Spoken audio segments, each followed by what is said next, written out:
A gente ouve falar de inteligência artificial o tempo todo, né? Mas e na indústria? Como é que ela sai do hype, da conversa e vira algo que realmente faz a diferença no dia a dia? É isso que a gente vai desvendar agora. Então, o que é IA, afinal? De forma bem simples, é a tentativa de fazer computadores pensarem e agirem como nós, humanos. Mas olha, para entender o que ela é, às vezes o melhor caminho é entender primeiro o que ela não é. E o primeiro ponto aqui é fundamental. Não dá para confundir automação com inteligência de verdade. São coisas bem diferentes. Pensa num semáforo. Ele segue uma regra fixa: verde, amarelo, vermelho. Sempre igual. Uma máquina industrial que faz a mesma peça 1000 vezes, mesma coisa. Isso é automação. É super útil, claro, mas não tem nada de inteligente aí. A grande virada da IA é que ela não segue só regras. Ela aprende e se adapta com a experiência.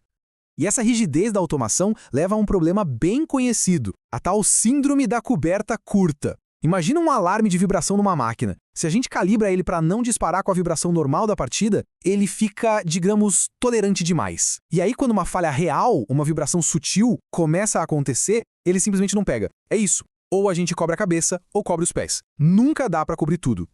É aqui que entra a IA moderna, o tal do Machine Learning. A abordação é completamente diferente, porque o foco não está mais em regras fixas, mas sim em aprender com a experiência.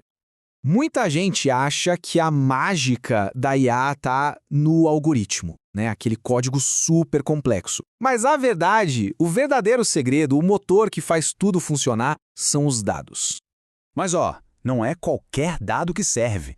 Para a IA aprender de verdade, ela precisa de dados com qualidade, em grande quantidade e, o mais importante, com muita variedade.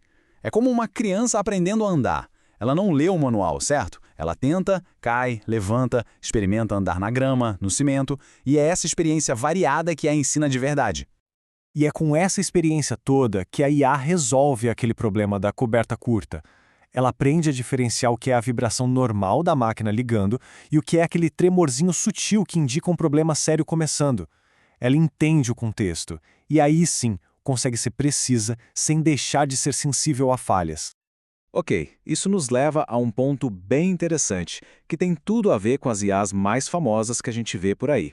Afinal, onde é que estão os limites delas? O problema dessas IAs gerais é que elas foram treinadas com a internet inteira. E elas são programadas para sempre dar uma resposta. O resultado? Se ela não sabe algo, ela não diz não sei. Ela inventa. Ela gera um lero-lero que parece fazer sentido, mas que pode ser completamente falso. E é por isso que, no chão de fábrica, uma IA genérica não ajuda muito. Se pedir uma lista de ferramentas para um concerto específico, ela vai dar uma resposta de livro. Chave inglesa, chave de fenda, super genérico. Se pedir para analisar um gráfico de vibração, a resposta vai ser um continue monitorando. Um conselho vago que pode esconder um problema gravíssimo. Isso é o que chamamos de inteligência queijo suíço. O modelo é ótimo em vários assuntos, essa é a parte do queijo, mas tem buracos gigantes de conhecimento. E por que esses buracos existem? Simples. Os dados industriais de verdade, manuais técnicos, esquemas elétricos, leituras de sensores, nada disso está na internet pública para ela aprender. Então, qual é a solução? Como se tampa esses buracos no queijo? Bom, não se tampa. O jeito é construir um cérebro do zero. Um cérebro industrial, treinado especificamente com todos esses dados que o mundo online não tem. E quando a gente fala em construir, a escala é absurda. O ponto de partida é um acervo de mais de 3 bilhões de arquivos. E não são arquivinhos de texto, não. É manual técnico, diagrama de máquina, histórico de manutenção de décadas. E o desafio não é só o volume, é a variedade. Isso significa processar e entender a informação de mais de 700 fabricantes diferentes, cada um com seu padrão, seu jeito de escrever, suas próprias especificações. É um trabalho de Hércules.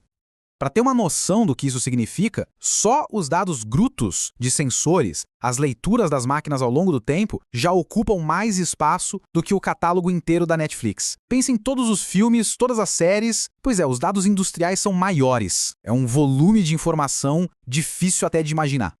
Certo, um trabalho gigantesco. Mas para quê? O que esse cérebro industrial super especializado consegue fazer na prática? Ele é a base para uma nova geração de ferramentas. Pense numa biblioteca de ativos industriais totalmente organizada e validada. Pense num sistema que consegue ler um relatório técnico de 50 páginas e te dar um resumo em segundos. E, claro, num assistente virtual que realmente entende do assunto.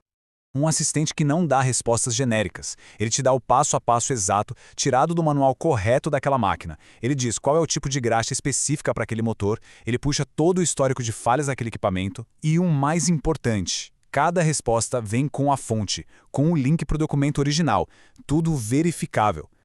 E o impacto disso no mundo real? Bom, os números falam por si. Já são mais de 300 mil falhas evitadas. E em termos de dinheiro, isso significa mais de 600 milhões de reais em perdas que deixaram de acontecer. É um resultado impressionante. Tudo isso nos leva a uma pergunta que parece ficção científica, mas está cada vez mais perto da realidade. E se a gente pudesse saber o dia exato em que uma máquina vai quebrar? A gente deixaria de ser reativo, de apagar incêndio, e passaria a atuar com uma precisão cirúrgica. Isso não é só melhorar a manutenção, é reinventar completamente a forma como a indústria funciona.